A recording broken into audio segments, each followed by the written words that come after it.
Hello, hello, hello. We are back on the Deep Tech stage. I got my coffee. I hope you got it as well. You're energetic. The first part of the morning is over. We had some amazing pitches by the Deep Tech startups. I invite you all to join us at the end of the program for the finals. It's going to be a lot of fun. It's going to be 5 of the presentations that you saw on this stage and 5 from the growth stage, which happened meantime while we are presenting here. So right now we are continuing with presentations and with some fireside chats with the investors. We're turning things around, reverse pitches right here on the stage. And if you have any questions for the presenters that are going to get on this stage, we're going to get the Slido QR code on the screen, which means you have to take out your phone right now, open your camera, scan this QR code, or if the scanner doesn't work, no problem, you can go into slido.com and type in the code 6868005. Again, that's 6868005. Good morning also to all the online viewers on Facebook, LinkedIn, and wherever. We're happy that you're joining us at the Deep Tech Atelier event. I hope you all got the QR code because I think we are ready to start with the first presentation. And first, representing Partners by Servier and Biolabs, let's welcome on the stage Celine Trickel. Welcome, Celine. Good morning, Celine. Morning. You have 5 minutes, so take your time. Welcome. Okay, thank you, everyone. So I feel today a bit like an intruder in this session because I'm not an investor.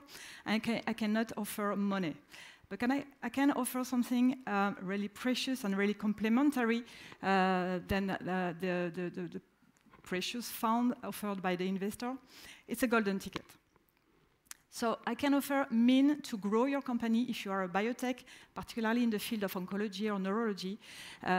We can offer a mean to grow your R&D in a full-equipped lab in a unique space in the center, in the south of Paris.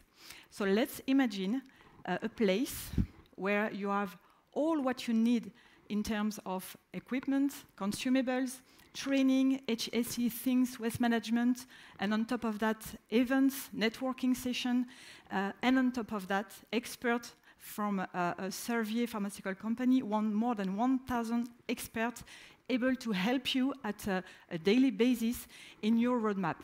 No, you are not dreaming, you are not sleeping, this is a reality. And this is Partners by Servier and Biolabs.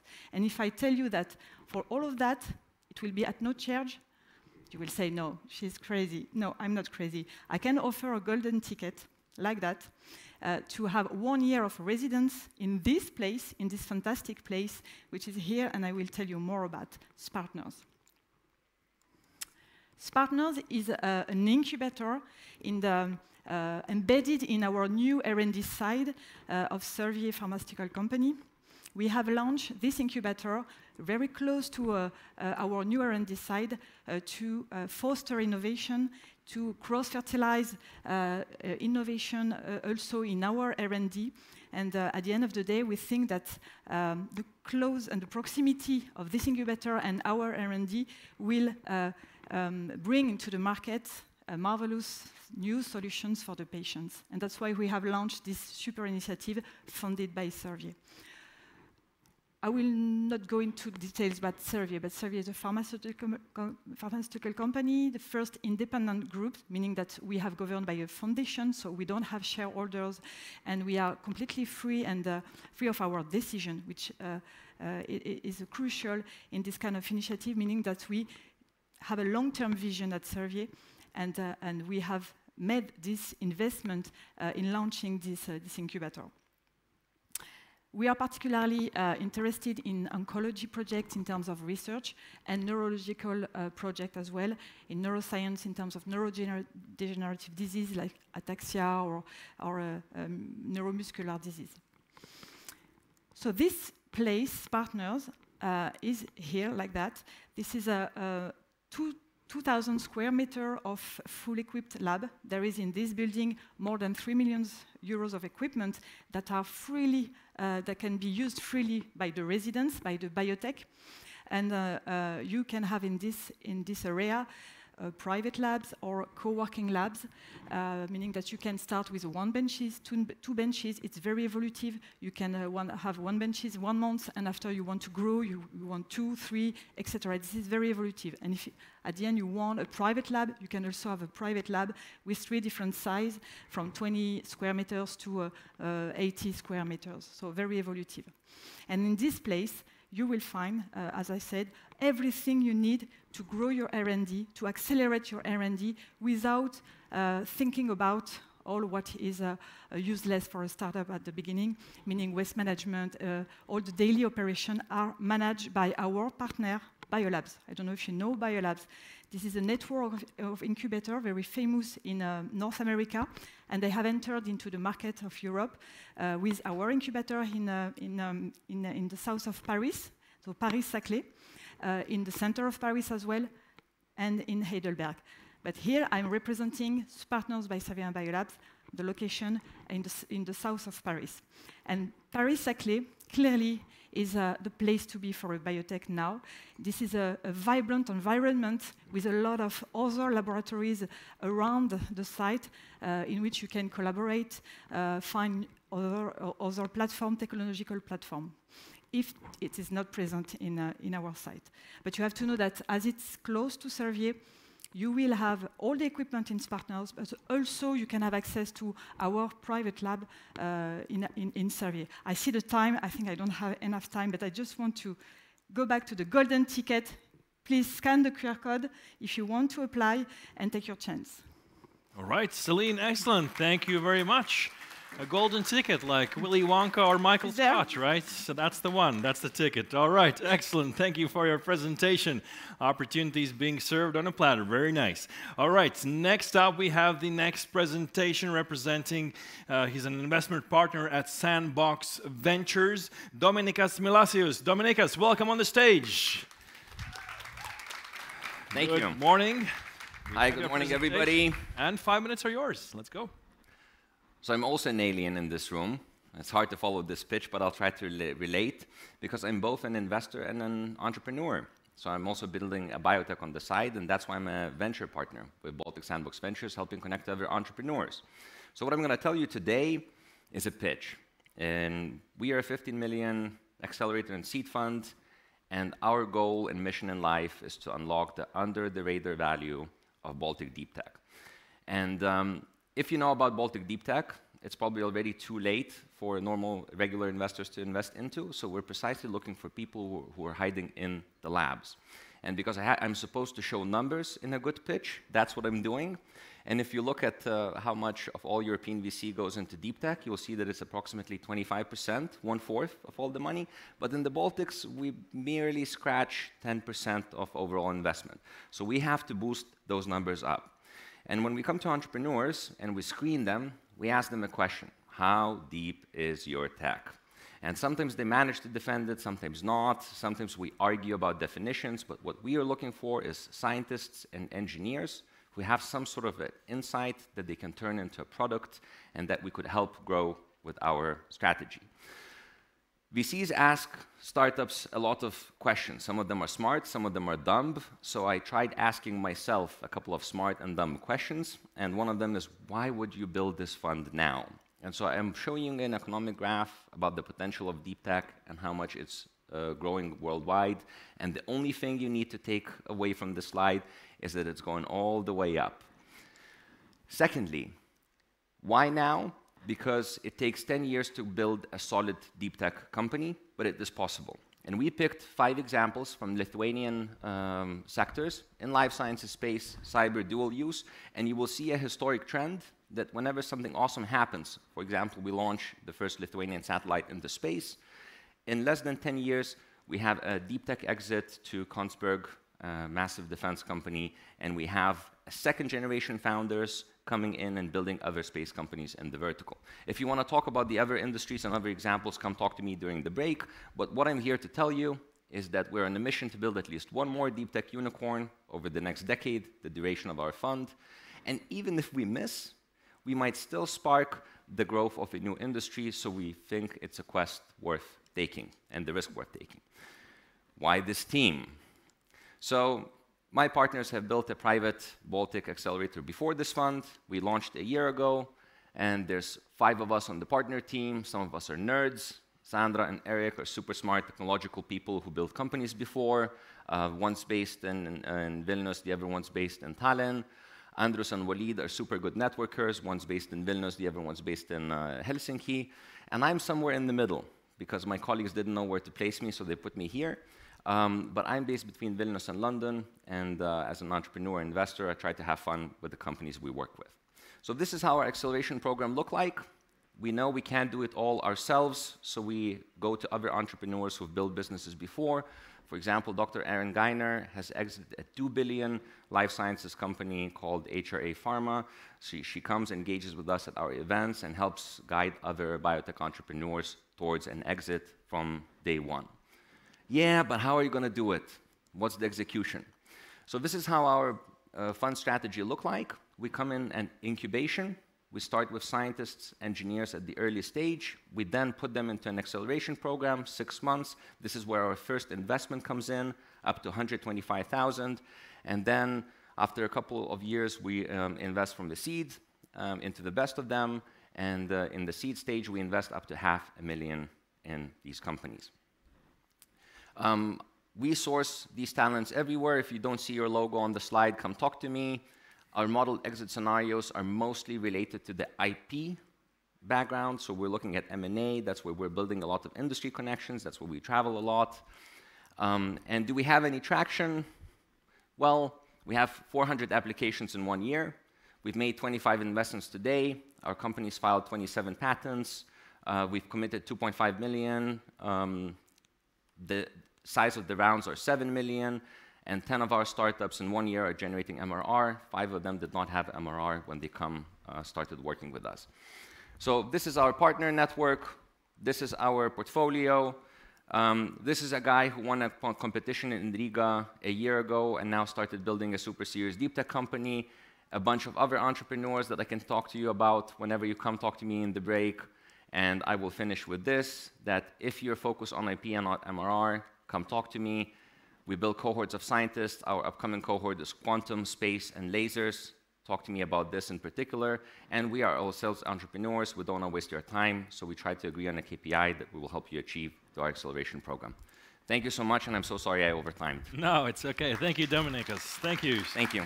I'll see you back on the stage in a bit, but right now we're turning to the next presentation. She's the CEO of Beamline Accelerator. You already saw her in the jury this morning, but she's returning. Jana Budkowskaja. Jana, welcome back. Supporters in the audience. Very good. All right, Jana. Thank you very much. So, I'm really proud to be here after this absolutely awesome team. So, yes, I feel your burden.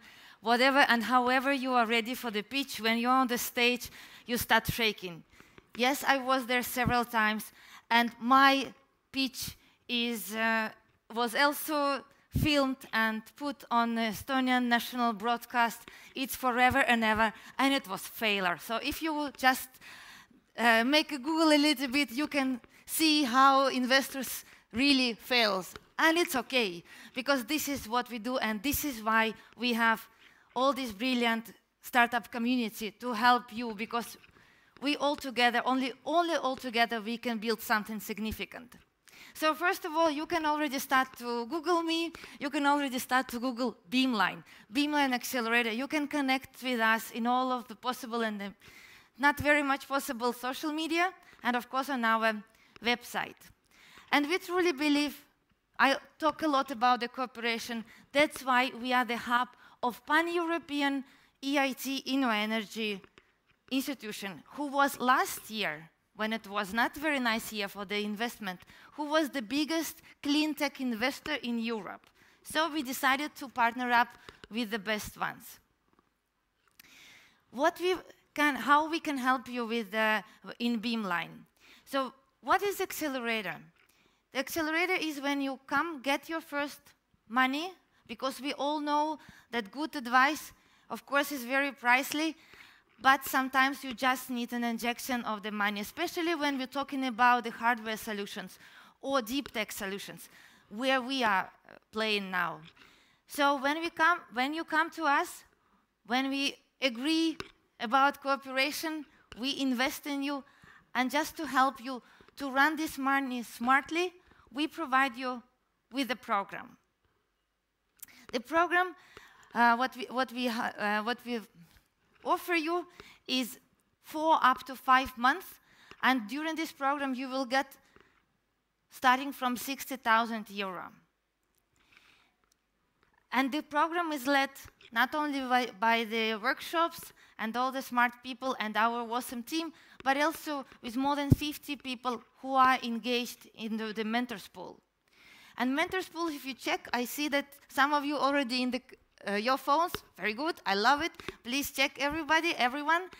Because when you decide about the accelerator, you of course want to give your solution, what is so precious because you were working on it, you want to give it into the better hands. So please make smart decisions. When you come to us, you will see that mentors are from a very diverse spectrum.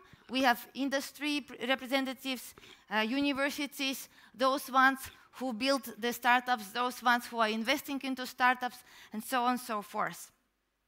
Whom we are waiting. So if you are working in clean tech and energy, you are our best friends. We really want to help you because we've been there. We were working for more than 2 years already in this field, but altogether the team has more than 2 decades of working in energy and clean tech solutions. It's coming up from those ones who were building the renewable solutions themselves when clean tech were not invented yet, but to those ones who were investing into the clean tech solutions, helping to grow them. If you are with novel materials, you are also very welcome, because we have also connections, and we know how to bring you to the market, and we know who can be your fellow investors. And of course, the breakthrough technologies. We all love them. We all want to hear from the stage some kind of solutions that are really creating the impact, what are really pushing the boundaries of what we were thinking that is possible. So if you're doing something impossible, please reconnect with the social media and let's talk. And I just have chosen a couple of the examples of our portfolio companies. And of course, because I'm in this absolutely brilliant city, Riga in Latvia, then the NACO technology, you might know this team. It was already, this logo was shown several times on this stage. So yes, these guys are coming also from our portfolio, and we are very proud, and we are very happy to have such a beautiful companies here in Latvia. Then also one of my favorites is IoTech, who just decide, for example, to make the wood production waste and turn them into the oils, real oils, what we can eat. They have created the substitution of palm oil. Can you imagine? You just take the waste from the wood and you create the palm oil and then promise to make the coconut butter and so on and so forth. So this is what kind of solutions we are searching. AriCare, they just create a powder, you put a little bit of water and you get the liquid soap, shampoo or something else. And the beauty of this solution is that when they do not dehydrate the soaps, but they create the formula, what don't need during the production, the water. S-Labs, absolutely brilliant team with the founders from Ukraine. They are utilizing the fungi to create the sustainable packages. And so on and so forth. Yes, so please, just join the network, and I will click here where you can get the QR code, so I will not shadow it. Thank you. You see, it's so complicated to fill these 5 minutes, but thank you. Thank you very much. All right, very good. All right, and the last one in this first part, you saw him yesterday on the stage. He's returning today. He's an investor for SFB, Erkki Ani. Let's welcome him back on the stage. Erkki, good morning. Hello, good morning. Good morning. Good morning. We're going to get your presentation. You also have 5 minutes. Sunly Future Ventures. Let's go. Yes. Good morning. Are you feeling good? Yes, that's good. My name is Erkki Ani. I'm from Sunly Future Ventures, which is one of the Baltics clean tech early stage venture capital funds. We are a new fund, but we are not doing it for the first time. We've been doing it since 2015. What we provide as value compared to different other generalist VCs or other clean tech VCs that we see that are also super important if you're a deep tech, if you're a clean tech startup, to take into consideration is first, find the Delaware of Europe. Your business is quite complicated, especially if you're a deep tech startup, so your legalities must be spot on. They must be spot on because if today you're building your business, today you're finding your first investors, maybe they're angels, they're family, friends, and fools, then in the long run, you're going to look for the large whales, right? Those that are going to write you 100 million euro tickets, maybe 4 billion euro tickets that we saw in H2 Green Steel, for example, this first quarter. So you need to get your legalities straight. Find the one country that has it straight. I'm from Estonia. It's pretty good out there. For the second part, you got to shuffle at grants, equity, governments, and debt. So government guarantees, government loans. Software in itself is a pure equity play. So you get money, you give percentage of your company back. Hardware is hard in that term that you need a lot of capital expenditure, but you can shuffle it around. You don't need to put that into equity. You can get debts, grants, etc. Different kinds of financial mechanisms that will, in the long run, make you as equal as every software startup there is, if you're smart about it. And the third one is to re-industrialize the world. As yesterday we were speaking also on the stage, clean tech is not a vertical, it's not a trend because trends go over. It's about reindustrializing the industries, the manufacturing, the processes to make it more sustainable, more efficient in order to comply with regulations, but also with understanding that our planet has boundaries that we cannot use infinitely.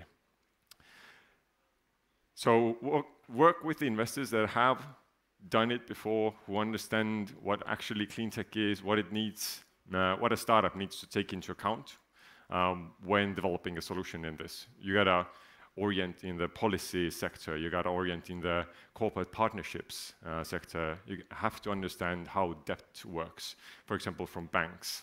But as well, you need to have the network of clean tech specific VCs that actually understand your business model, and that makes it so much more easier for you to raise funds, capitalize your innovation, scale, and provide impact. So what we are offering, we're a pre-seed fund, so we come in at around after friends, family, and fools. We start with 500,000 euro tickets. We're loving hardware, we're loving deep tech, that's why the ticket size is quite big as well. We're investing up to 3 million euros per company across our relationship time span, which is 12 years. Which is, again, not that common. Usually you have 10-year funds that can be extended up to 2 years. We have a 12-year fund, can be extended up to 2 years. We have regional expertise, meaning that we have done this in the Baltics, in this region, in the Central Eastern Europe for a long time. We got the network, we got the partners, we have clean tech VCs, as good friends of ours across Europe, of course, that we are looking at as well. So you got to get your first investment from the region, and then if you're looking at seed or even Series A rounds, then if you're fundraising from the region, you're not maybe doing that quite good or strategically. You gotta find the investors from outside in the coming rounds. That's us. It's 2 partners for the time being. As I said, we're a new fund going to start investing in the second half of this year. There's a few companies that we have invested in the past as team. Altogether, we have 45 investments in clean tech. They are all in the Baltics. One also in Poland, for example. But I think you kind of know those companies already. I've been doing this since 2015 or 16. I've been developing the ecosystem, the policy network, the clean tech VCs network, and my partner is excellent at shuffling through your financials, your business models, and providing you the expertise and the knowledge that you actually need. And just to finish up, I know Deep Tech Atelier is great, but next week there's going to be Latitude 59. You might have heard about it. We have an event as well, Don't Panic, aka the Clean Tech Mixer. If you're at Latitude, be sure to look this event up and register. Thank you. Thank you. Thank you, Erkki. And I ask you to join me on the stage because we're continuing with a quick fireside chat. And let's welcome back Jana as well and Dominicus. Yes, Dominicus. Welcome back on the stage as well. We're going to have a quick fireside chat with investors. Just a reminder, send in your questions in the Slido platform. If we could put up the QR code again, that would be lovely. You can scan that. Send in your questions if you have any. We have around 10 minutes time. We're going to do it quick, and we're actually going to start with a question from the Slido platform because we heard some pitches in the morning. So Carlos is asking, what are the 3 things you look for in a company's pitch? We heard it from the jury, also from Jana as well. You need a checklist, but what is the end thing that you really want to hear in a pitch presentation? Dominicus, let's start with you. Okay, so because we are a deep tech fund, we're looking for a deep tech proposition. So it has to be an intellectual property, either portfolio that is existing or an ambition to formulate an IP portfolio. So that's thing number 1. Thing number 2 is we want to see that you have the next step planned and that you have a team that will help you execute the next step. Any sort of hypothesis testing, going to a prototype, going to a pilot user, filing a patent, opening a manufacturing facility in Taiwan. We don't care what that is. You just have to give us an achievable milestone that will show us that you have thought about how to bring your science to market. And the third thing we're looking for is the value proposition. So I'm sorry to say this, but as investors, we're trying to make money off you. So that means that you have to come to us as businessmen and businesswomen, and you have to talk to us about it. And you say, well, we think that in 10 years' time, if we partner up, this is how both of us can make money. So I think that this is some of the things that we look into initially. And if you don't have them, it's okay. That's why we have the accelerator. Just be aware that these are the dynamics you need to keep in mind or ask questions. And if you don't have them, don't lie. Just say openly that one of the reasons why we want to engage a particular VC is precisely to help us plan the next step, the exit, or anything else. All right, very precise. Erkki, Jana, anything to add? Maybe different views on this? Yeah,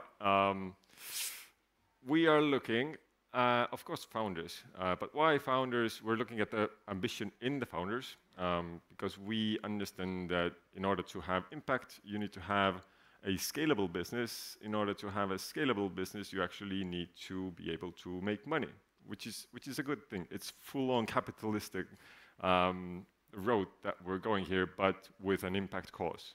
Always bearing in mind that you got to have capitalistic business model. Via that, you got to have impact. And if you have impact and you kind of are ambitious enough, then you have to be already a very good founder. So these are the 3 things that we're looking at. Jana, anything to add to what you said earlier? And, yes, I just can add again, I would put this remark that you should match. You should find the match when you are pitching. And it means your homework. So when you come to a pitch, you should try to understand who will be, for example, jury members.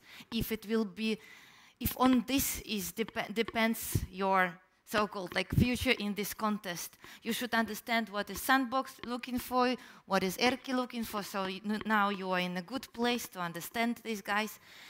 As Beamline is a very early stage, and we are very often, and basically we are the first ticket, the first private money, first capitalistic money, which is not given to you just because of your brilliant idea or scientific research, but because we believe that you can make money. Then again, we also run a pre-accelerator program, like before we decide to accept you. It's again the time when we want to help you and to help us to understand, can we match? Can you understand that we really want to also see the exit, or we want you to be acquired someday, or something else? So it's just about the homework and how you find the match. And this is what we want to hear. So everyone is a little bit different, and you just give us what we need to hear. Otherwise, we start to create something, hallucinations. And just to complement on Jana's side and also add one thing, if you're a founder and looking for an investor, then you're not looking for money. You're actually looking at a partnership. Yeah. I had also maybe a Tinder quote on my slides. So if you're looking for an investor, don't accept the first Tinder that comes and you know, swipe, I don't know which way. Okay, sometimes it happens. Sometimes it happens, it might be At first good or sight. bad, but you're going to be engaged with that partner for 10, 12 years, maybe even a bit more. And you got to have mutual respect, understanding how it actually goes. So it's pretty much about the founder-investor fit as well. May I add one final thing? I think also in the pitches, we also look for curiosity. And so I think that one thing that is underutilized by Baltic founders is when you're in a meeting with VC, entrepreneurs don't ask questions, don't ask feedback, and don't ask what is the next step that the entrepreneur has to do to come pitch again. And so if you have an hour with an investor, at least 15 minutes should be used asking for experience, asking for intros, asking for feedback on a particular business model, asking whether the hypothesis that the team is testing right now seems plausible from an investor's point of view. And so one tip is if you can use the people who are VCs, who are not always dumb, like the good examples are here, we know a thing or two about deep tech, and ask us about how to take it to market. We might even link you up with a company who's done it before, even before we invest into you. Yes, because this is super important. Thank you that you brought it out, because, you know, we do believe that if, for example, we cannot invest in you now, we still want the ecosystem to grow. So we still want you to benefit and to develop. So that's why, really, we are here. Questions are rolling in. I absolutely love it. So, mysterious person named F is sending in his or her question. If you invest 1 million euros, what is your target return at the exit, realistically? You have your LPs, you know it by heart. Who has the million? If we invest million, then we have failed, because we're looking to invest about 3 million euros. Still getting a seat at the board. Returns vary, very much dependent on the business model, how the exit is planned. Is it a merger, an acquisition? Whatever it is it an IPO? There's different answers to this question, maybe. So if there's a person F looking for more detailed answers, we can meet later, maybe. I suppose, and Sandbox Ventures can continue elaborating on topic, but you should understand, because we also should give money back to our investors. So this is the game. We help you. We utilize our experience, our network, our mentors and everything for you to grow. And why you say so often no, why we should say so often no, is because every and each of you where we invest, we should bet that you will be the best one, the unicorn. So I hope the Sandbox Ventures will soon put another slide where, like, we want to build, I don't know, 30 investments, how you want to make during the lifetime of the fund. Because we cannot fail, you know. We need to give away a lot of money. So we bet that you turn at least 100x. This is how we should believe. That's why what you pitch, we need to believe that you have ambitious ideas, plans, you're resilient, you have a grit, and you will go until you bring this 100K until you unicorn. If not, we cannot. It's just the rules of the game. I think that the person F is an emerging fund manager and wants to copy a model or two of the funds on the stage. So I'm not going to dive too deep into the mathematics, but basically, a fund is a diversified asset manager that invests into particular startups and has to return money to its investors. So that means that there are multiples at play, and one of the key things that you have already hinted at is, based on your model, how many of 10 companies that you invest in, how many do you expect to go bust?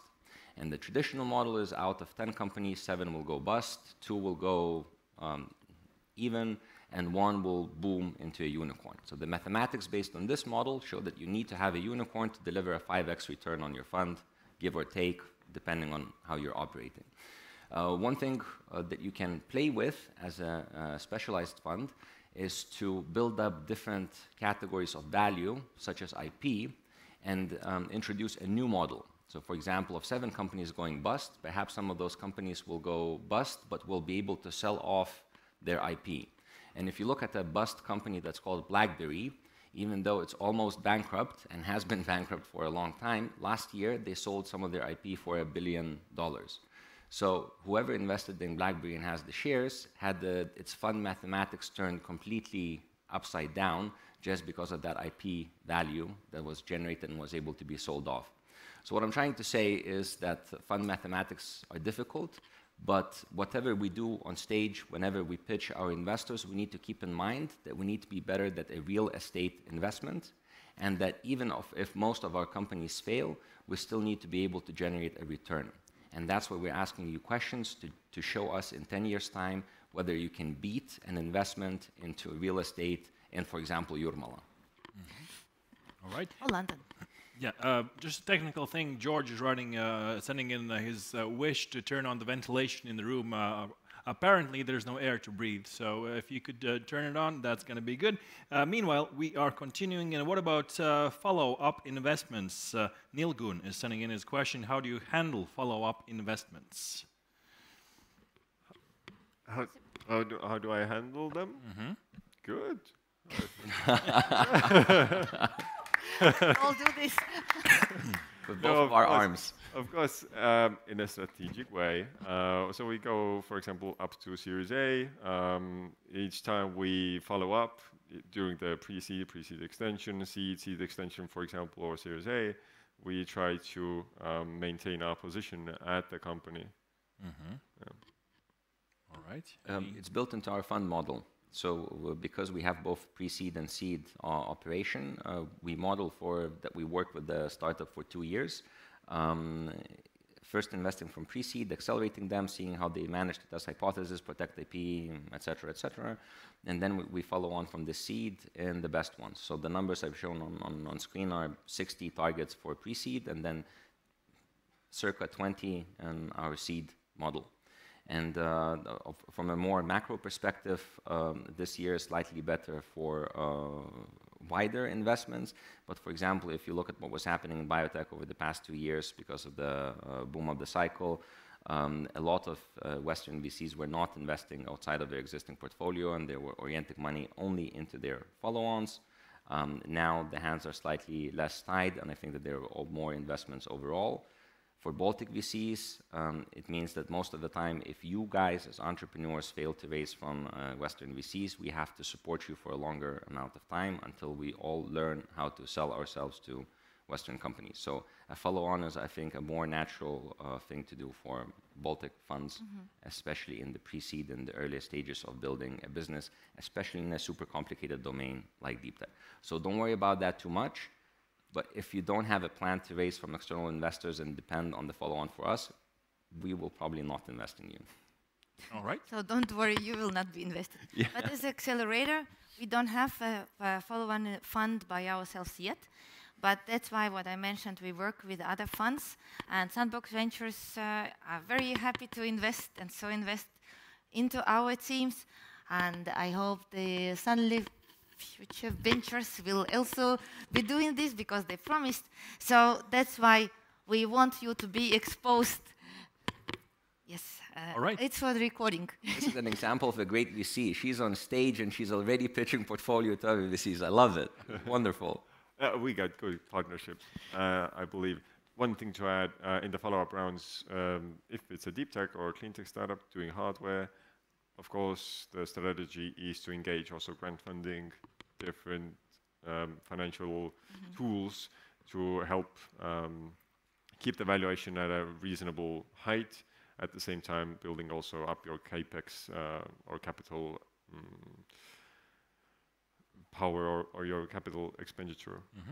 I will just add again, because we are talking about the deep tech here, that we also partner up and we help with the grants, because especially in the deep tech, we believe that sometimes to mitigate the risks of the early stage startups, you need to have a grants because for the R&D. So this is also what we help with. All right. So in the last minute, quick answers. What not to ask the investors? Krista wants to know what not to ask the investors. Any bad experiences? Or like, whoa, buddy, back up. I only have the money. I can start because I work a lot with scientists and the very early stage. And what drives me absolutely crazy is not even about the question, but I'm also coming from scientific background. I'm in capitalist world for a long time, but what I really, really don't like is when you're lying. It's like it's like Makes your skin crawl. It's just no forever. And unfortunately, I will tell to others that you are lying. And it can be like you are literally lying, or you are giving some information which is not controlled. You are putting some statements which are not checked. And then you can see that we are checking the phones. No, we don't check our Tinder or WhatsApp, but we check the Google and ChatGPT. We ask, because of course we don't know everything, but we check your statements because it's our risk assessment. And if I see absolutely mismatch, and especially if I tell, guys, sorry, for example, I'm from physics. It's not, how the Earth rotating. And you start to argue. All right. Be honest, last seconds, what not to say? Lying and arrogance. Arrogance. Especially if you are arrogant about when you think that you know an answer to a particular hypothesis, you have to tell us how do you know. Yes, there are cases where entrepreneurs are much smarter than anyone else in the room, and we love to work with those guys, but you have to back up your statements. And if you don't know something, please, guys, just a little bit of humility. It's okay to tell an investor that you don't know, but you're looking for an answer right now, and walk us through the ways you think. So still you have to be confident. Not arrogant, but confidence is good, arrogance not. I mean, homework. Yeah. Homework is done. Okay. And say, don't have an answer, but I have a plan A, B, C. Which one do you think I should take based on your experience? All right, Ricky? Yeah, I think it's quite straightforward. I mean, you got to be genuine because, again, you're locking in yourself with the investor for a very long time period, and you both depend on each other. You got to show results. So you got to be genuine. There's no, you can ask anything from an investor, but it pretty much depends on what's your personality, right?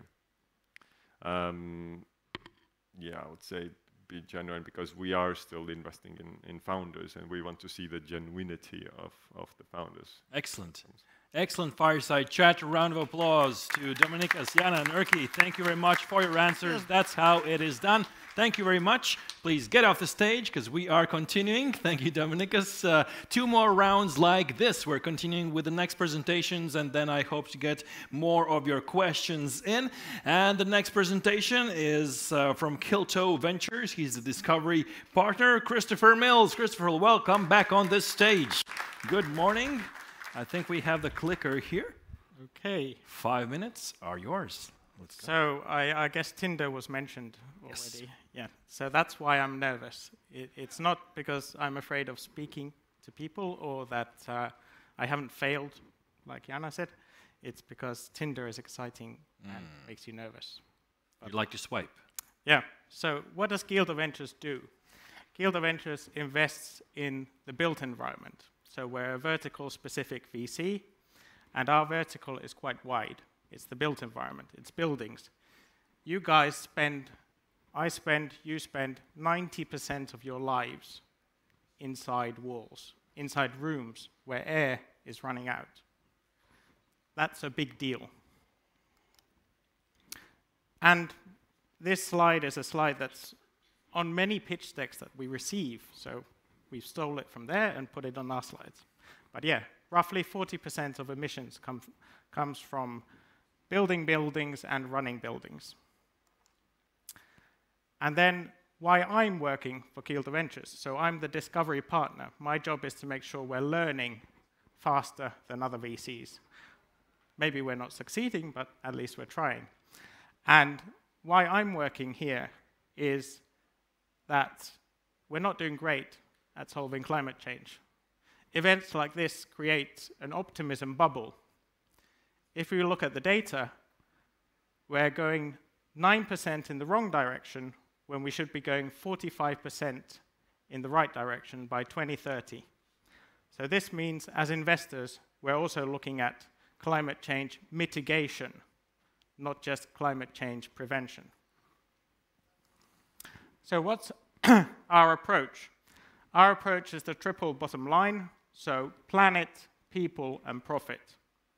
So if you have a case which is only about profit, we're not the investor for you, and we'll tell you roughly about 3 minutes in when we finally get to say something as you're pitching.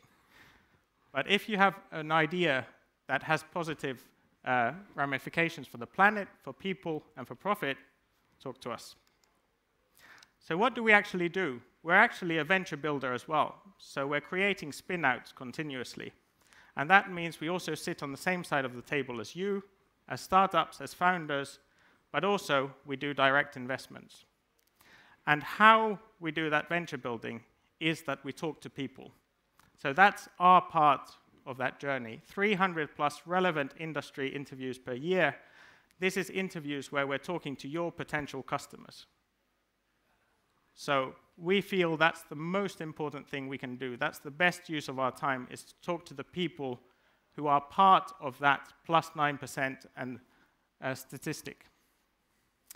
Then we validate and incubate 1 to 3 spin-outs per year, and our total investments are 5 to 7 investments per year. Our mandate, pre-seed and seed, so we're an early-stage investor in Europe. And yeah, minority investment, so for seed phase, we're not likely to be the lead investor, but for pre-seed, we can also lead.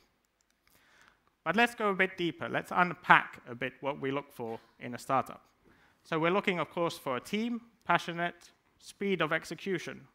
And to measure that, we have to meet you a couple of times.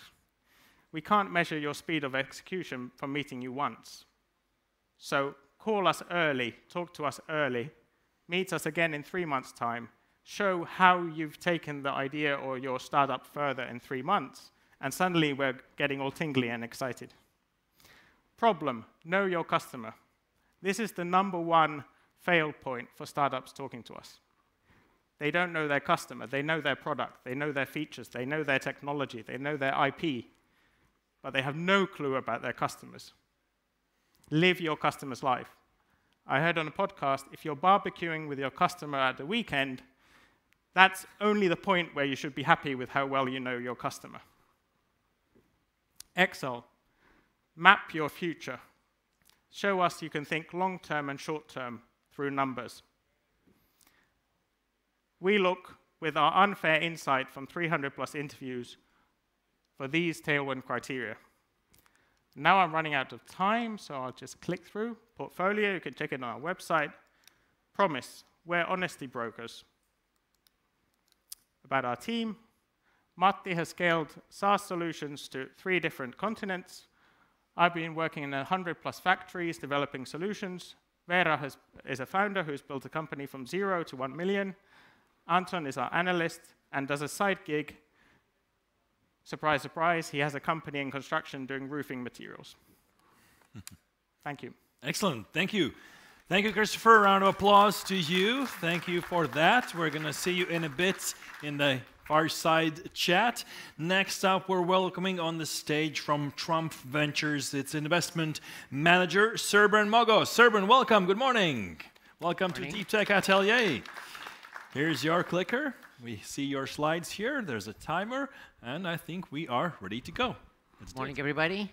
Pleasure to be here. I'm Serban from Trump Venture, and if you're surprised to hear the name, there's no connection at all. For those that do not know much about Trumpf, it is actually a German family-owned engineering company that has a long history, 100 years last year, and we, similar to other names that you've heard, maybe Bosch or Porsche, we have a global presence, and specifically in the domain of laser and photonic technology. The core business comes from machine tools for cutting metal parts, for automotive especially, and it has evolved to use lasers for that. But of course, we are going much beyond that with investments in quantum, in space, and maybe 2 things if you want to remember how Trumpf is impacting your life. We have Apple as a we are a supplier to Apple for sensors, and we supply the lasers for ASML, the only company in the world that produces the machines that makes the state-of-the-art chips in our computers and phones. So that is an overview. We at Trumpf Venture, we are the corporate VC arm. Our team is focused on supporting the open innovation activity at Trumpf in two directions. As usual, I would say, in corporate investing. One is the traditional financial institutional VC, where we make investments, and the other is finding collaboration opportunities with our business units.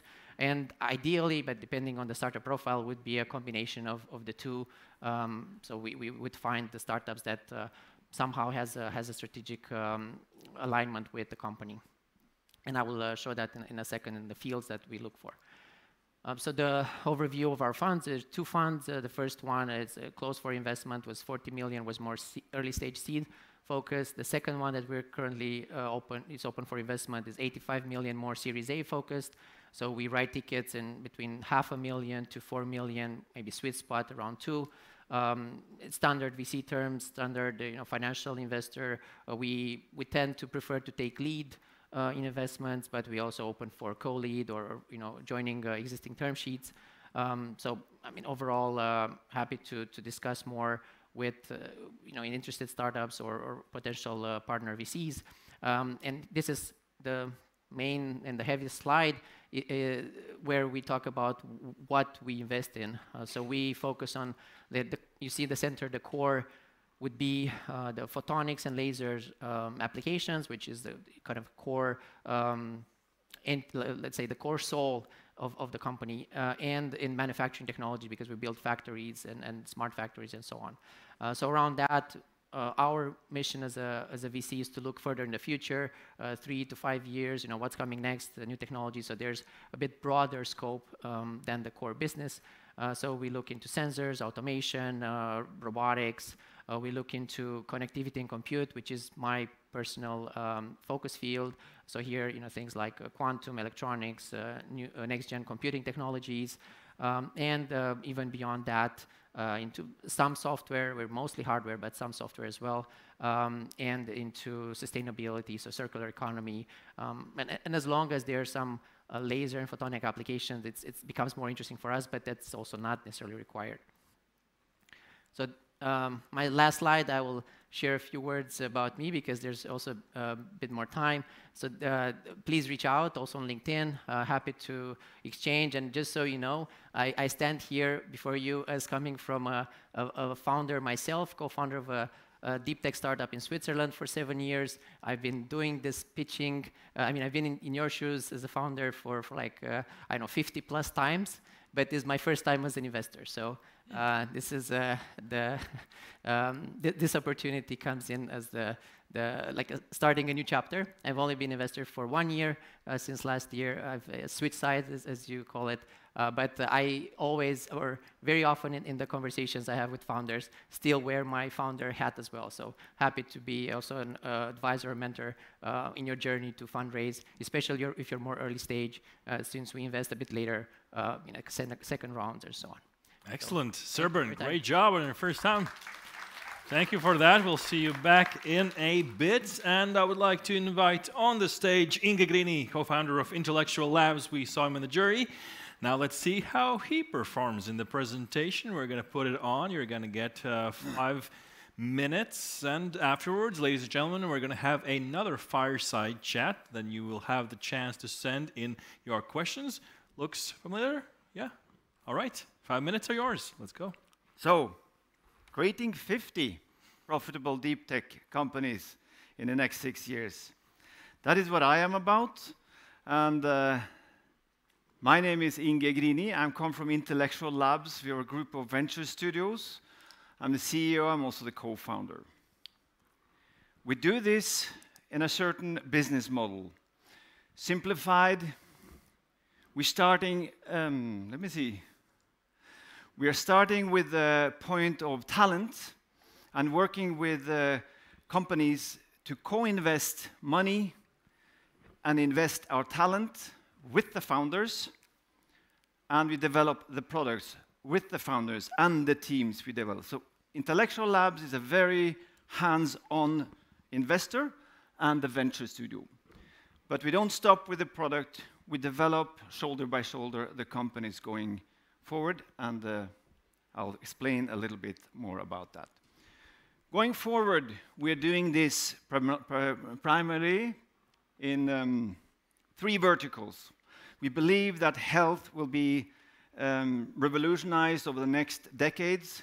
The same in the financial markets, although you've heard about fintech, there's going to be a lot of changes happening there, we believe. And in the industrials and materials, there is still a lot to be done, as we heard in the recent pitch. Currently, who are you doing this with? Our leaders are experienced business people who have built companies before, who have built products before, some of them scientists with that same experience, backed with a scientific team, mostly within the AIs and the various scientific fields. Our company also always work closely with the scientific community. We are, you could say, we are experts with collaborating with scientists in the academia. And our companies are also accompanied by a larger team of advisors. First of all, when we are building companies, we think global. So we want you to think global when you come to us. We have some senior advisors placed on several continents helping us with that, as well as capital advisors who are working with our fund, but also with the follow-up investments when the companies mature. And speaking of capital, every company, especially deep tech company, every company has a capital journey. We think it's very important to, okay, it's a little bit not animating here, but we think it's very important to plan the capital journey from very on.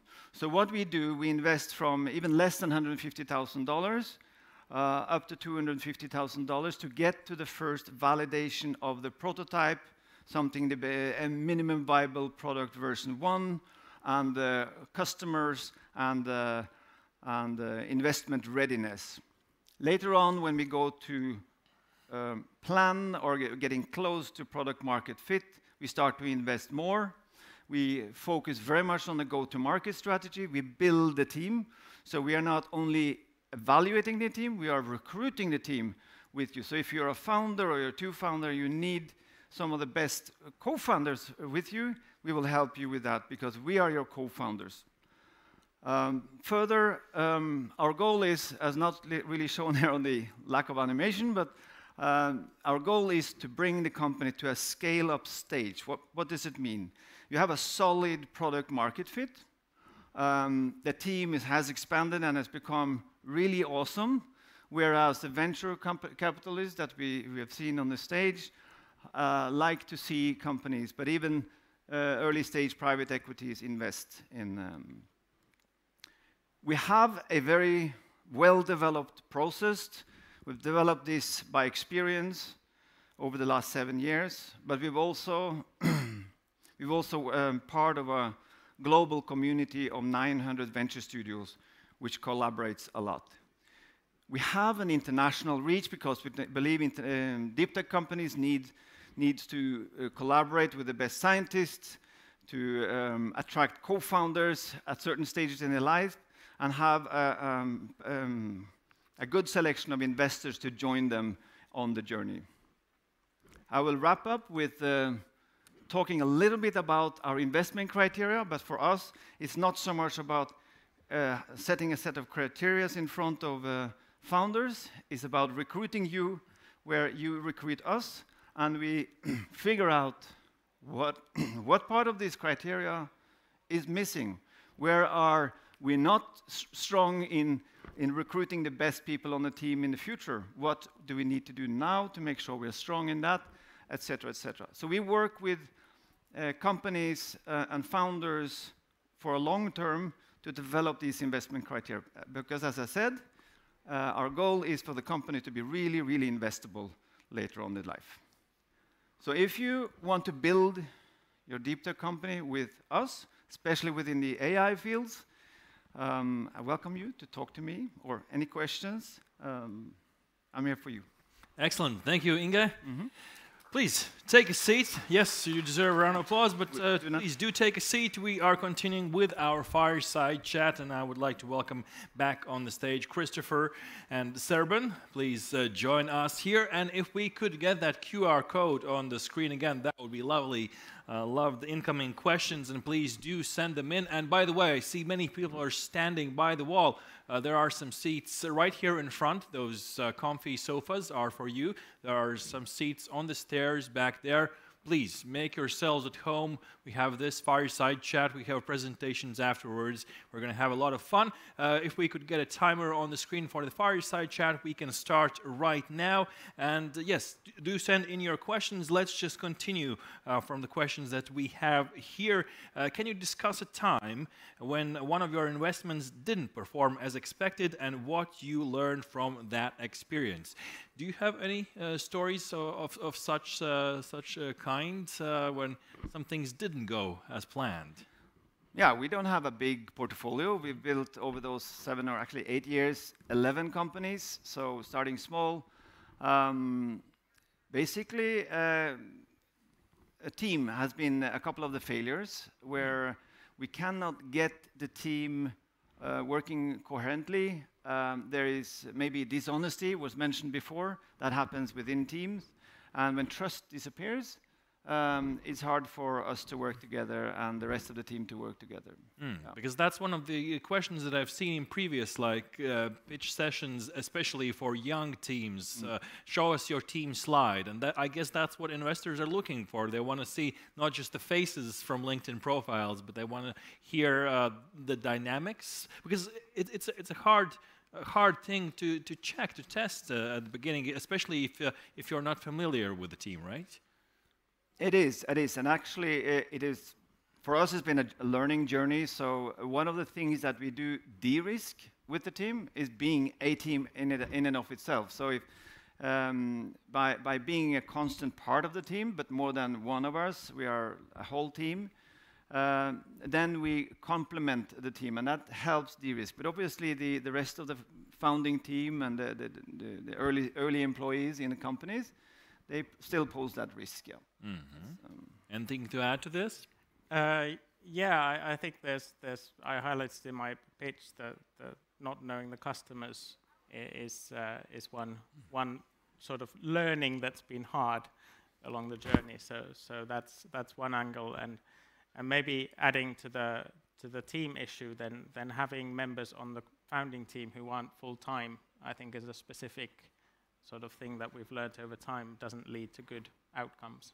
So having the full-time focus is important for the core team. I wanted to address this customer knowledge, this customer analysis a little bit more, because we see that in many presentations here and before, because getting to know your customer sounds easy in a way, in a barbecue or not, but maybe there are some tips and tricks how to better do that, especially if you are a young deep tech startup and you haven't had those first client experiences, what to do, how to establish those connections when you're not pipelining and selling off your product or service. Yeah, a really good question, and I think some sort of concrete tips are, I think was mentioned in a pitch this morning. I was super happy, the jobs to be done framework. So that's really important to study, and also the MUM test. So those are the two resources where you can get started on that journey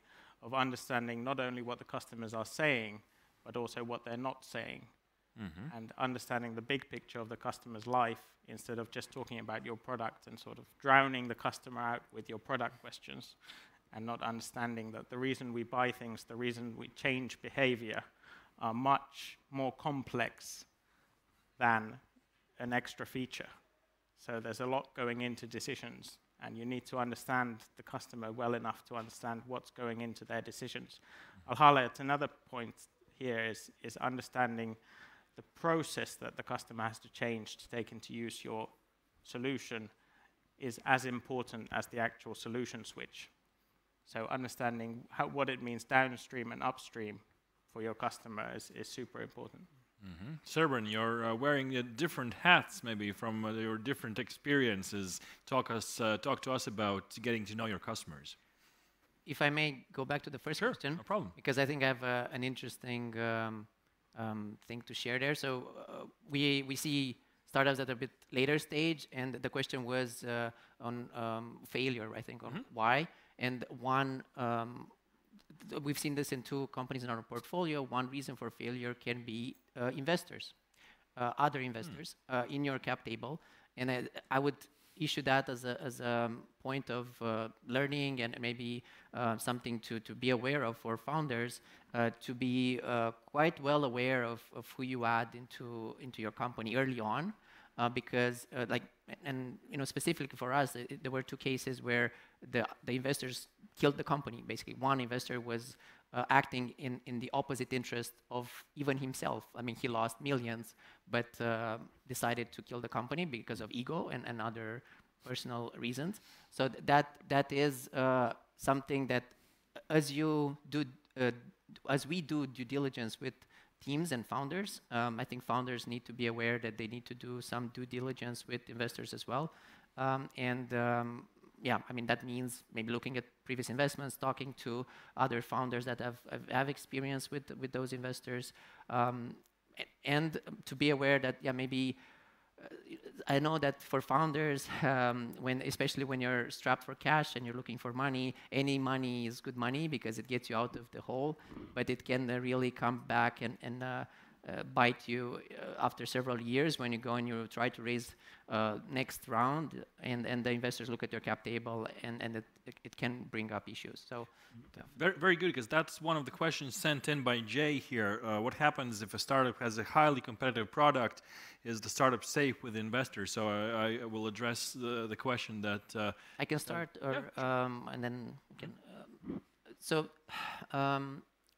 Depends again on the ethical position and values of investors, but generally speaking, we don't take companies that are competing to companies that are existing in our portfolio, and also if there is a technology that we develop, because we are a corporate VC, it's just, in our case is special, we're very careful with that. So, I mean, keeping things separate as much as possible, being transparent about our position, and so on. So I would say, generally speaking, you should not, for founders again, you should not be so afraid of speaking with investors. It's actually quite not like a negative or concerning sign when you see founders that are not able to even briefly describe what they do because they're so afraid that we're going to steal their technology or idea. It doesn't happen. I mean, I would say for investors, generally, it's very rarely, close to never. It's more often the case that you might go to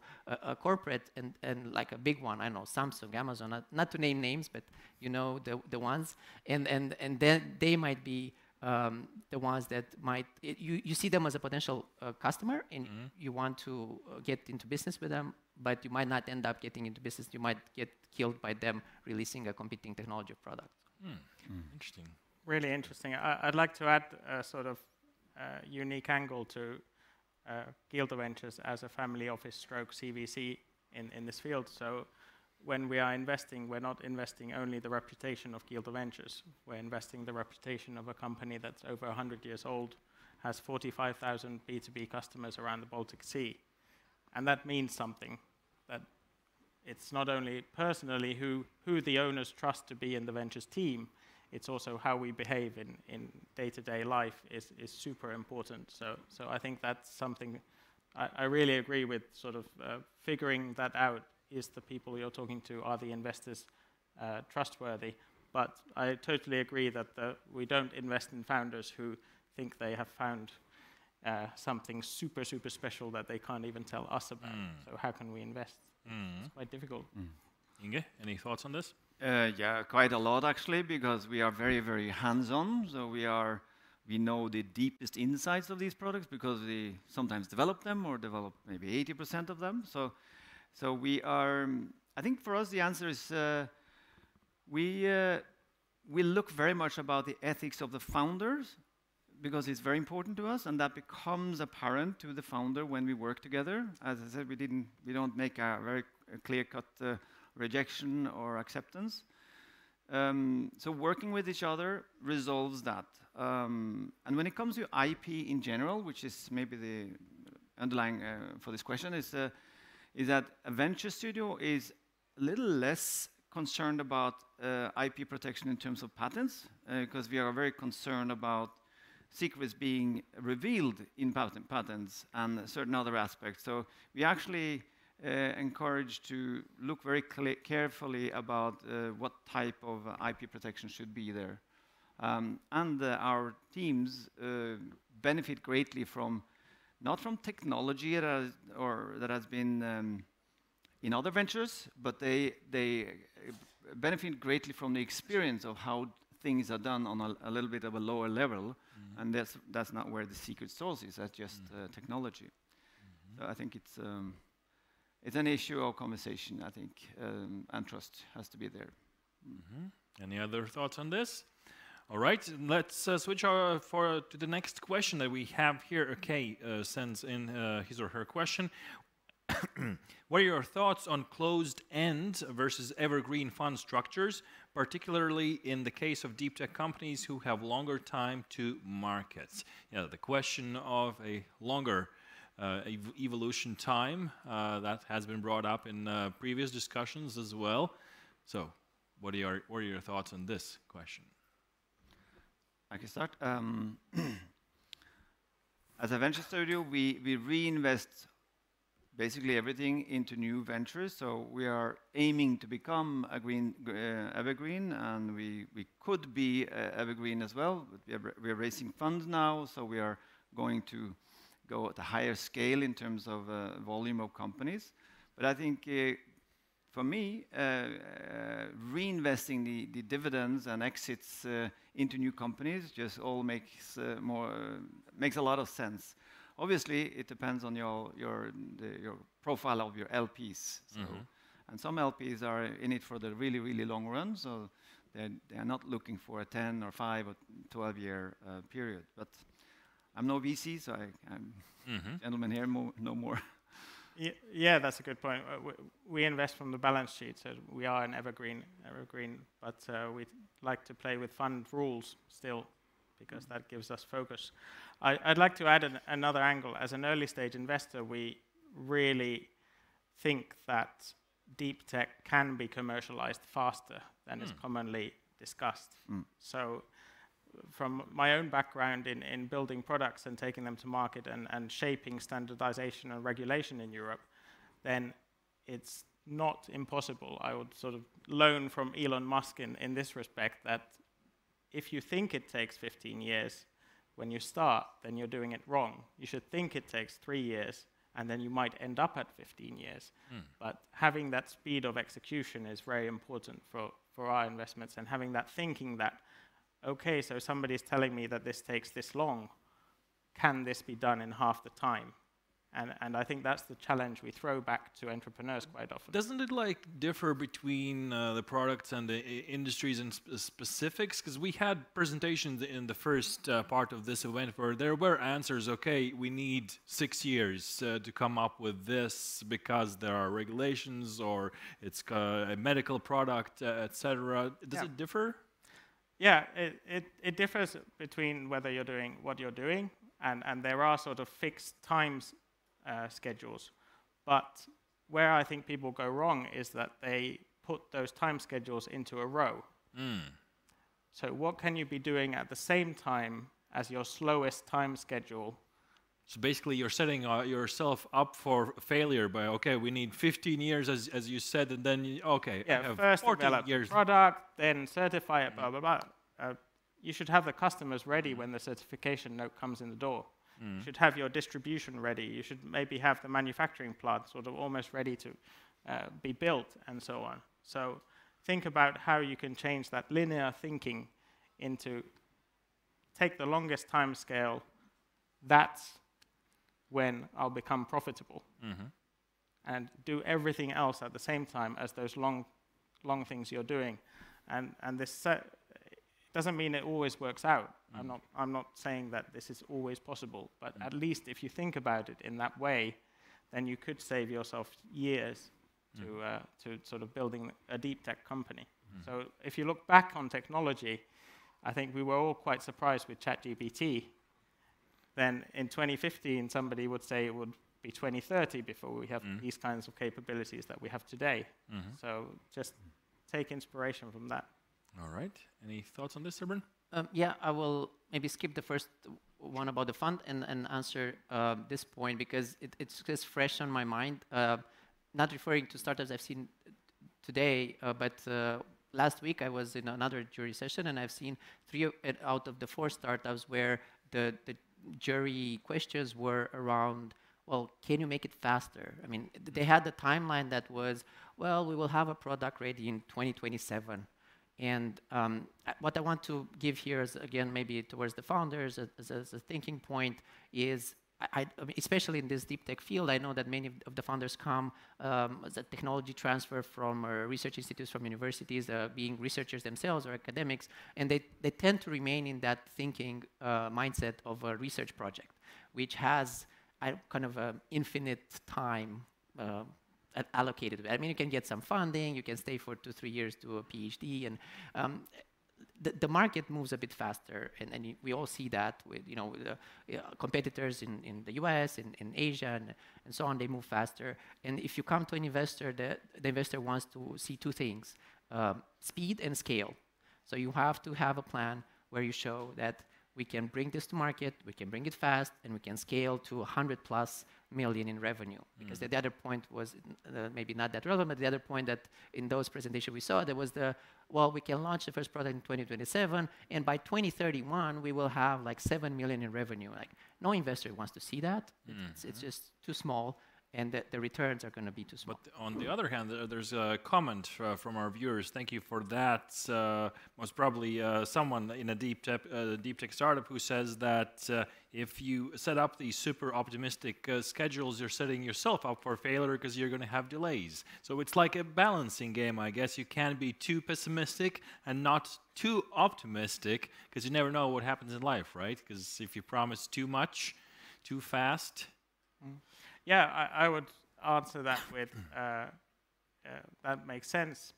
But do you have the right team? Are you recruiting the right people for the optimistic time schedule?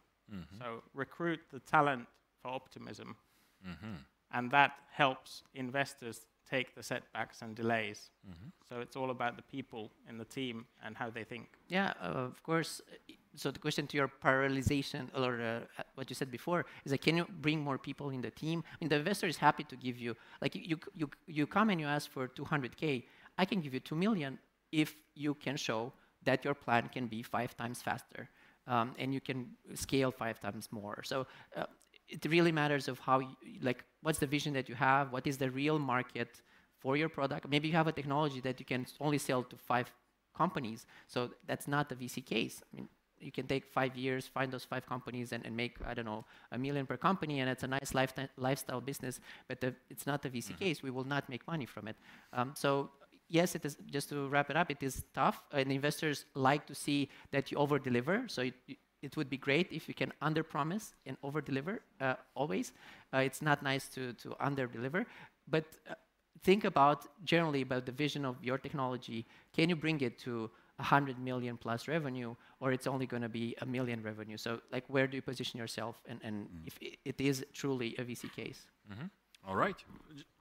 Well, very quick. Yeah, just a little story from the daily life of our studio. So, you see that actually working sometimes where we want things to go faster. There's a scientist at the helm, but it turns out when we work closely together, the scientists actually can be better than the expert salesperson to make that first sales, which is a sale long before the product is certified, right? So the customer is now sitting waiting for the product. That's awesome.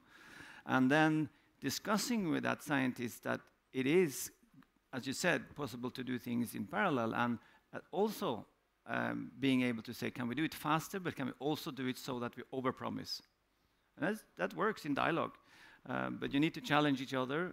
People from academia, it's new to them, but again, it's back to time. And then you can make a VC case. But yeah, it has to be. All right, excellent. That's all the time we have in this fireside chat. A round of applause to our investor panel. Thank you, gentlemen. Serban, Christopher, Inge, thank you very much. All right. And we are moving on into our last reverse pitch session. 3 more presentations and then a fireside chat, and then we will have earned our lunch, but we have to work before that. And I would like to welcome on the stage, representing Plug and Play, its Senior Corporate Partnerships and Investor Relations Manager, Raimondo Pili. Raimondo, welcome. Welcome. Thank you. All right, here is your clicker. Okay. And the stage is yours. Let's go. Hello, everyone. It's a great pleasure for me to be here. First time in Riga. Great event, great city. So, Plug and Play, accelerator program, corporate reverse piece. I was just thinking about what we have to speak about. First of all, a brief introduction about myself. Despite, like, in this picture that I should update, I look a bit like an evil character from a Disney movie. I work as a corporate partnership associate at Plug and Play. I wanted to ask you first, how many of you know Plug and Play as a venture capital fund? Raise your hand. Okay, quite a lot. How many of you know about the other side of our business that we have? Raise your hand. Not many. So I have to introduce you to our business model very briefly. Basically, Plug and Play, besides being a venture capital fund, this is the first pillar of our business. So we do investment. The fund was opened in 2006 in Silicon Valley. We're a Silicon Valley-based VC fund. But then we went global. So we perform on an average base between 250, 350 early stage investment. We are industry agnostic, so we are active across 20 different verticals. We co-invest with many VCs all over the world. And we reached recently the milestone of 2,000 portfolio companies. So quite, let's say, an interesting number. And out of them, we reached a milestone the last year of 31 disclosed unicorns. So we can say that we have quite a decent track record. But then I wanted to speak to you about like the other pillar of our business, which is corporate innovation. So we provide large corporates and organizations, which was my previous role at the company, with innovation services. So we support them into externalizing their innovation activities, creating synergies between our network of startups and, of course, their innovation departments. Of course, we don't do that only with our with our portfolio companies, but we have a network of more than 80,000 startups. And these corporations that we work with, that are more than 570, are present across 4 different continents, which made us expanding in terms like of, let's say, number of offices in over 54 cities. And this leads me to the 3rd pillar of business, which is accelerator programs. So we run about 64 accelerator programs, and I had the pleasure to move to Vilnius at the end of January to enjoy some tropical Baltic weather, to run our accelerator program in the country. We're going to run 5 industry agnostic early stage accelerator cycles, accelerating between 10 and 15 companies. And we are going to deploy as a fund into those companies 5.9 million euros. So the accelerator is going to run up until 2020, April 2025, if I'm not wrong, 2026. And also an interesting part is that since one of the main goals of our accelerator program is to support the internationalization of the Lithuanian ecosystem, which is great, 1 to 5 companies from each batch are going to fly to Silicon Valley. We're going to send them there, and they're going to do another accelerator program, which is named the GOAL program, Global Overseas and Learning Accelerator Program. So we're going to give them access to the still mecca of venture capital, Silicon Valley, where there is our global headquarters. In general, being an industry agnostic accelerator, we try to provide them with the general formation support. So we do have like many workshops, of course, and lectures, but then we have a mentorship program. They receive one-to-one mentorship, and we try to seize the support in that sense regarding their specific industry. So trying to give like them technical support within the specific industry. I'm already running out of time, but this is like an overview of the current timeline of the program. Our second call for application is up and running. It's going to be, the deadline is on the 14th of June. So if there are any startups interested, I'm more than happy to connect. And also, we will be super happy to have you attending our expo of the first batch, which is going to happen in Vilnius on the 21st of June. And so let's chat. This is just an overview of our team. The team on the ground is myself, plus we hired a venture analyst and an events operation associate, plus our director who's not here today. But we do have support from all our teams globally. We have more than 800 employees. My colleague in the crowd there, like Leonardo Rocchetti, supporting us from Silicon Valley on investments.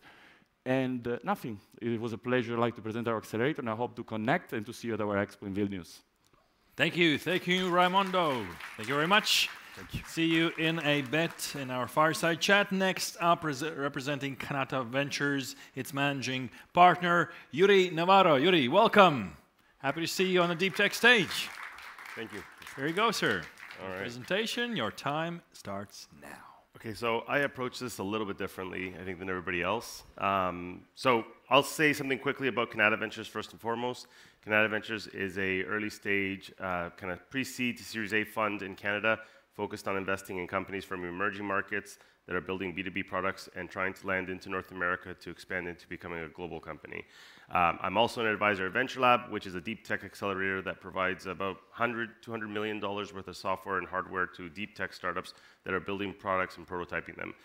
What I focused on in this presentation was actually talking about deep tech as an industry, essentially. And so I'm going to try to really speed through this, but essentially talking about the different types of investors, the stages of growth, how they align, investor motivations, and then also the latest data on startup investment in Canada. So you actually have a lot of information to go with. So you understand what that is like, because I think it's more useful for me to talk about what it's like for you or what you need to know instead of actually talking about myself.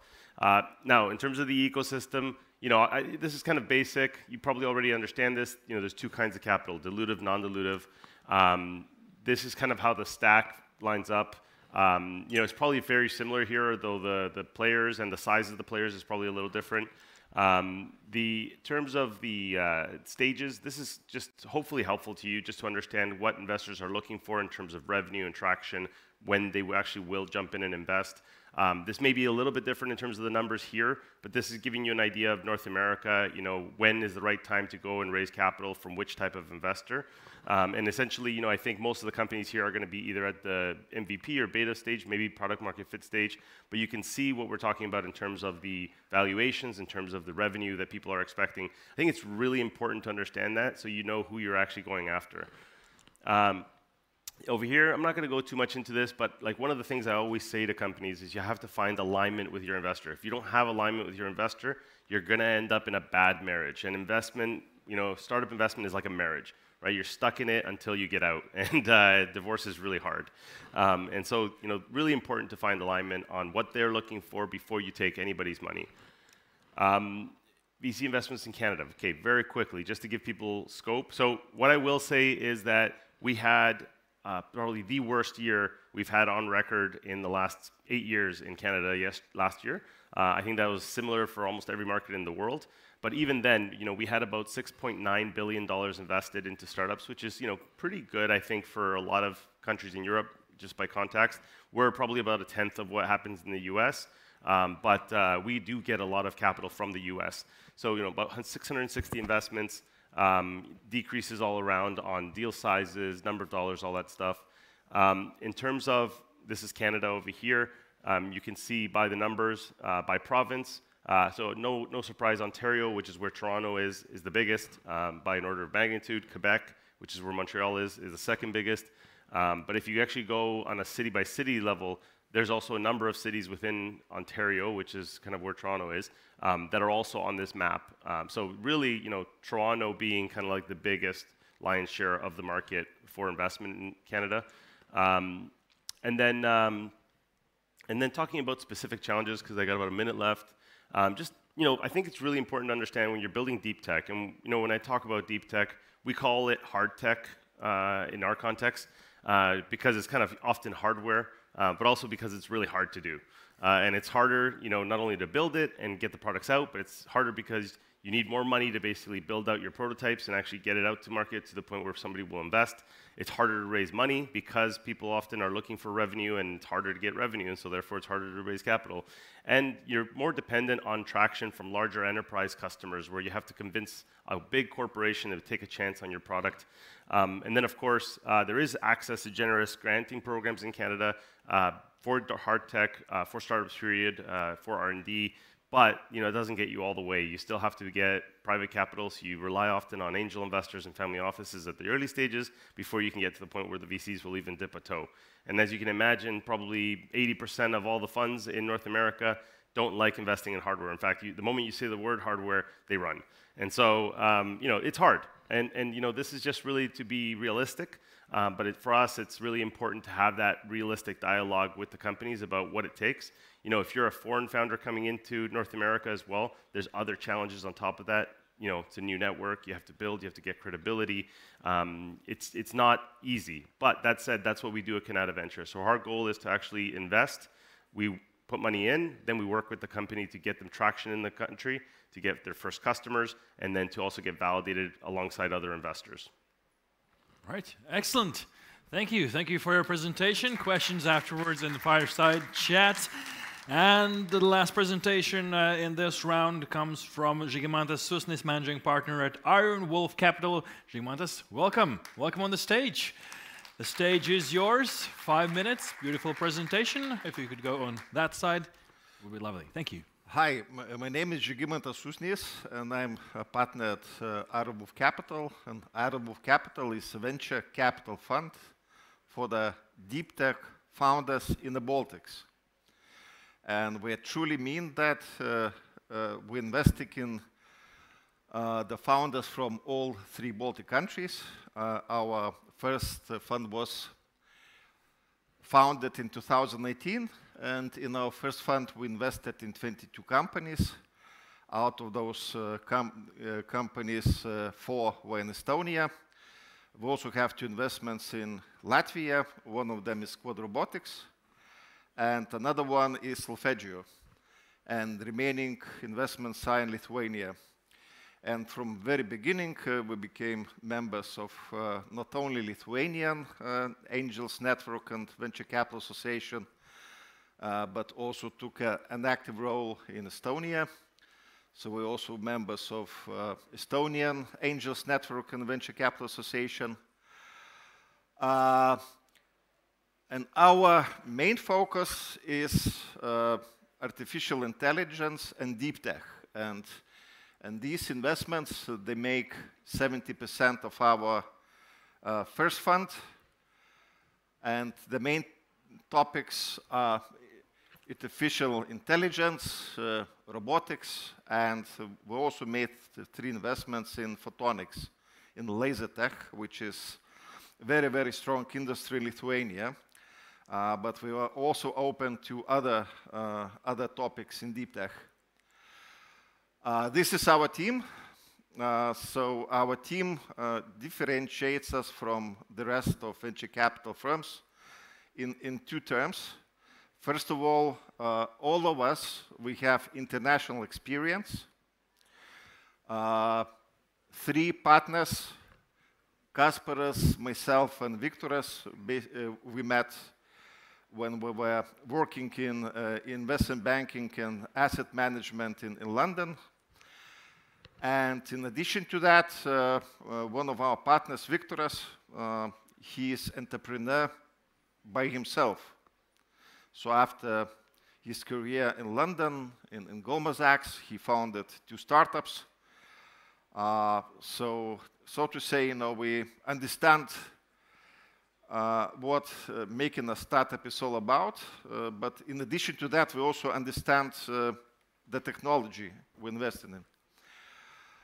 And our new member, Kadi, she's Estonian, and she will be covering Estonia in our new fund.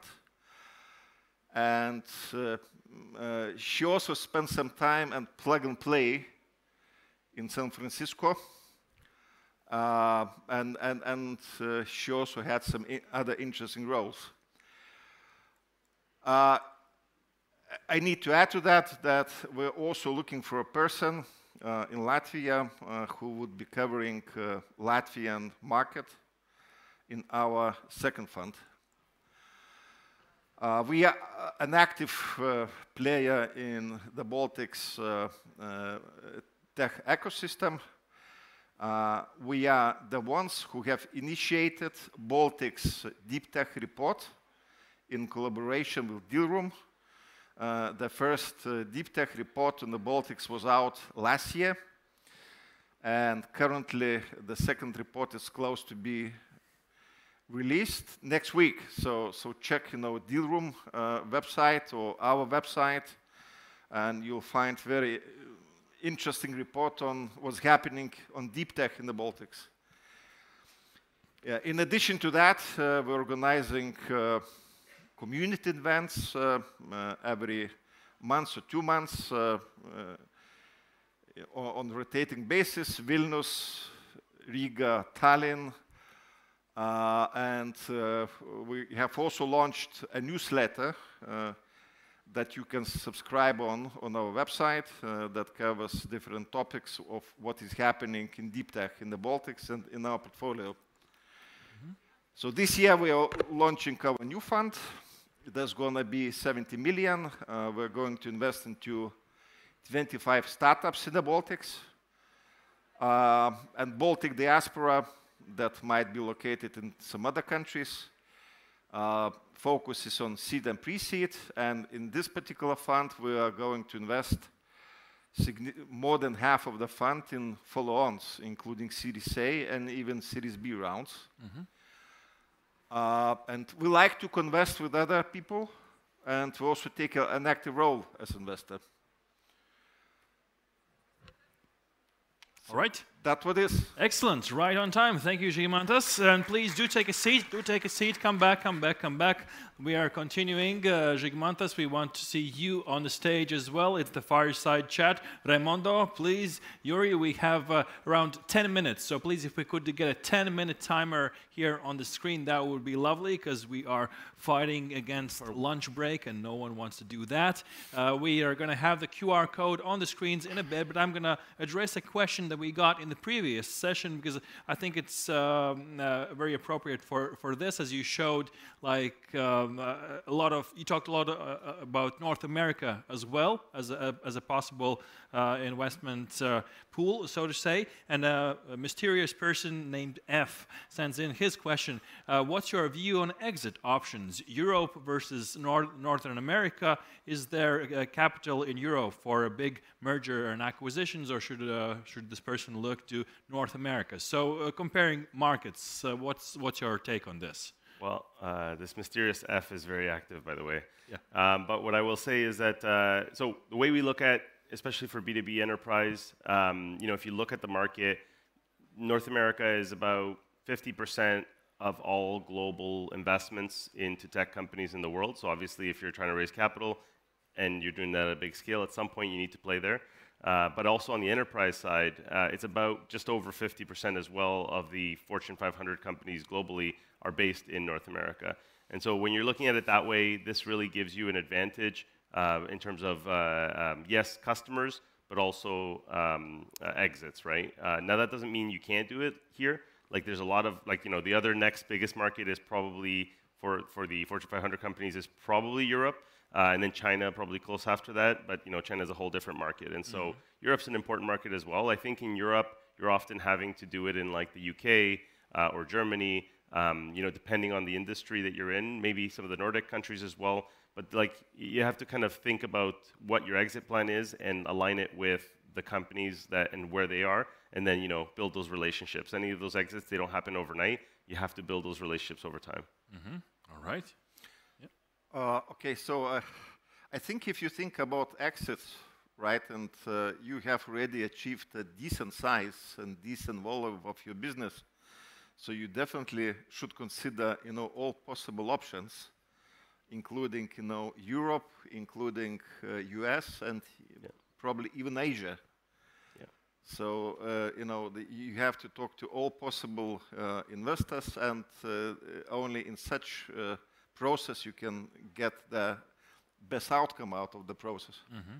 Raimondo, any thoughts on Yeah, I this? mean, I completely agree. I think that, again, performing an exit in the US, as has been said, is definitely like easier because of the access also to capital investments.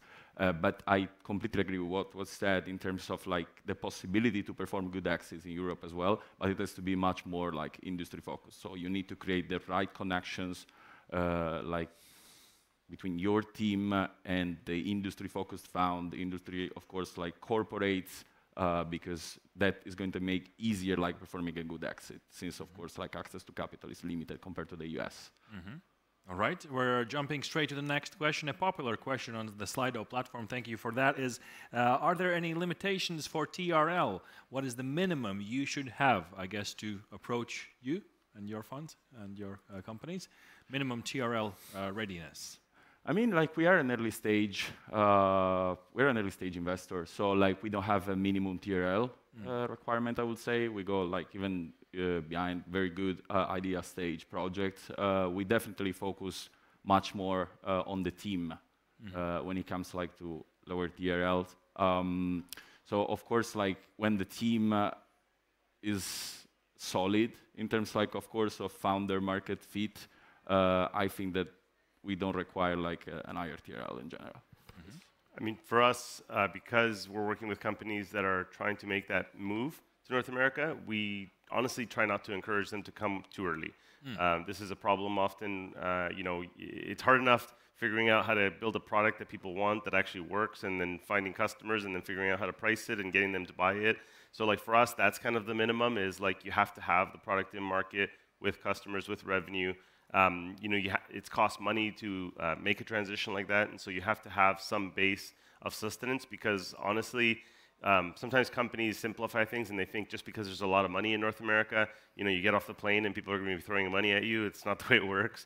It's actually really hard, and you know, yes, there's way more money, but you have to get credibility first, and so it takes time. So usually, like once you land in North America, you're maybe at least 6 months to a year away from realistically being able to raise a round. So this is a consideration for us.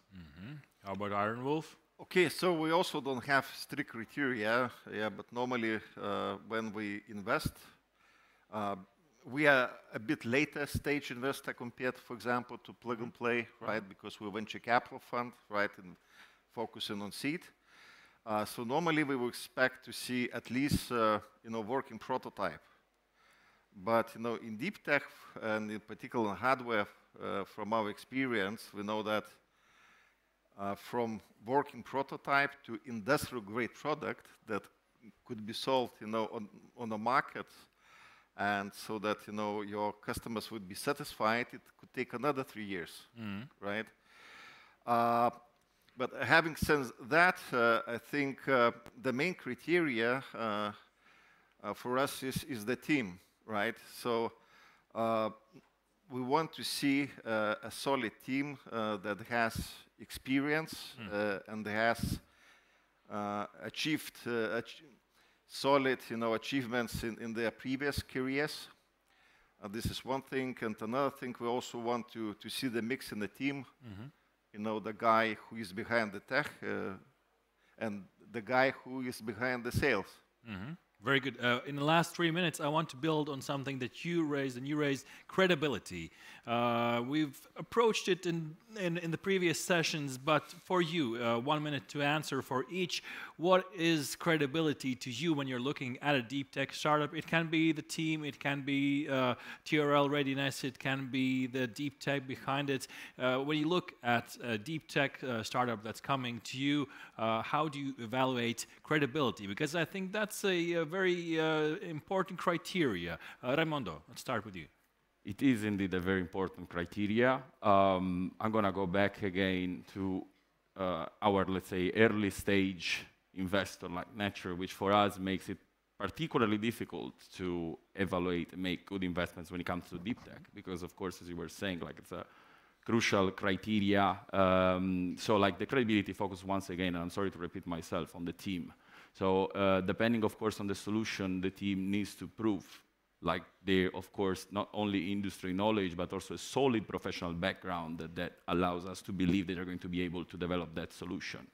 which is, of course, like a very long run in general, but I would say the credibility is based as an early stage investor when it comes to deep tech, even more on the team. Yuri, do you also put your cards on the team? Yeah, I mean, like because it's deep tech, we're talking about in this context, there's actually two sides of that equation, which is the team and then the customer. And like on the team side for us, like I always think about the concept, people talk about product market fit. I think about founder market fit. Like there has to be a real reason why this team is going to be the one that executes. I often say ideas are a dime a dozen. It's nice to have an idea. It doesn't mean anything until you execute it. And so you have to show that you have the skills, the experience, the ability to execute as a team. And then, that's the starting point. But realistically, to really be successful, you have to show that your customer wants the product and actually that it's a real need technically that, they can't solve themselves and so they're ready to buy or ready to at least try. And so that's really an important component for us.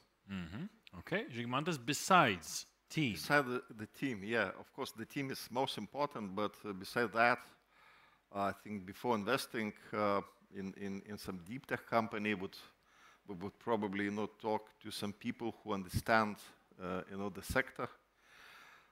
If that company has already shown the product to potential customers, that's wonderful.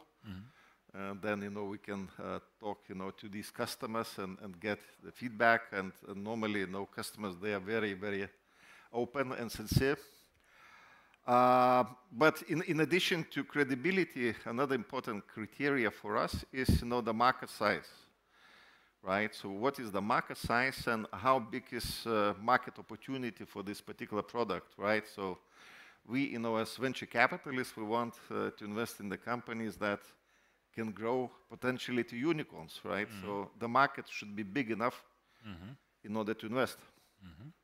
Last question, answer in a few words. I had a very interesting talk with Anda Aser, who you will see on the stage in the next session, and we were talking about what is better, strive to become a unicorn, or maybe rather have several good companies that are not unicorns. As she said to me, sometimes the unicorn status is somewhat binding and bringing you down. So quick answers on this topic.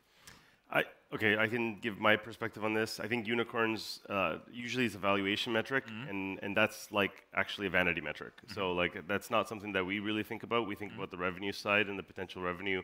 And so I think, yes, it depends on the fund's model actually. So this is why it's really important to understand what your fund wants and make sure there's alignment. There's nothing wrong with having a 5 times win or a 7 times win, but if you have a fund that's investing in like, I don't know, 30 or more companies, you're going to need to hit at least a few billion-dollar exits. And so, hey, that's the game, right? You need a 20 times return in that case, right? And so it really depends on what the model is.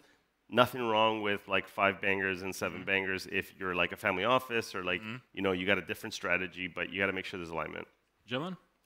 This? We have this way to say in Italian, which is win else winning. I'm gonna go like for the unicorn definitely, also because it's once that you are a unicorn founder and you have that, like this is gonna help you much more to have like successful venture in your future experiences. I think what we're talking here about is about founders' ambition, and we really want to invest in founders that have very big global ambition.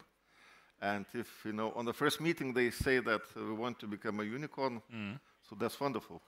Because as we spoke in the previous session, it is a business in the end. We're not just giving money for pretty eyes, although you all have pretty eyes here. I love you all. You sent in wonderful questions, and we have to conclude this session with a round of applause to our dear participants here. Thank you. Raimondo, Yuri, Žygimantas, they will be available here in the break coming up. Thank you very much, gentlemen. And please do follow the suggestion that was said in the previous session. Do approach these investors. Do talk to them right now. I have a very special announcement to all the participants in the demo pitch sessions. You will receive the results in your emails, and they will be visible somewhere on the screens right here in the hall. So right now, bon appetit. Have a good appetite, and see you back back here. Let me check the plan. I think it is at 1 o'clock. So you have 40 minutes. See you all back at 1 o'clock.